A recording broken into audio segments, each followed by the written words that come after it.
नाज़रीन नुसरत फ़िरोज़ मां के अपडेट कंदालू रिपोर्ट करे रहियो आहे रिज़वान अली जुमाणी। नुसरत फ़िरोज़ जो रवासी मासूम नौजवान मोरो मां आइस वठी वापराए मोरो शहर जे दर्स रोड गर्ल्स हाई स्कूल मोरो साम्हूं मक़बूल चौहान दुकान तां लही वॉशरूम वियो हुयो। दुकान ख़ाली ॾिसी नौजवान मौक़े जो फ़ाइदो वठंदे दुकान में दाख़िल थी पैसनि वारो खानो खोले पैसा चोरी करे फ़रार थी रहियो हो त दुकान मालिक ॾिसी वरितसि ऐं आइस जे मवाली खे सोघो करे मोरो पुलिस हवाले करे छॾियो आहे। मतलब मोरो में मंशात आइस शहर में विकिरो थी रही है ऐं बंद नाहे थी जे सबब ॿाहिरां माण्हू ख़रीद करण अचनि था। मोरो शहर जा कीअं नौजवान आइस जा आदि बणिजी विया आहिनि।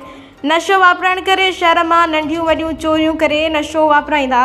IG सिंध गुलाम मेमन DIG शहीद बेनज़ीराबाद परवेज़ अली चांडियो SSP नुसरत फ़िरोज़ मीर रोहिल ख़ान खोसो DSP मोरो गुलाम अब्बास बबर SHO मोरो अली अकबर खोखर मोरो शहर में मंशात आइस हीरोइन भंग शराब आदाब ज़ेडे की सोपारियूं वकड़ंदड़ डीलरनि खे गिरफ़्तार करे नशे में ख़राब थींदड़ नौजवाननि जे वालिदैन जूं दुआऊं खटियूं आहिनि।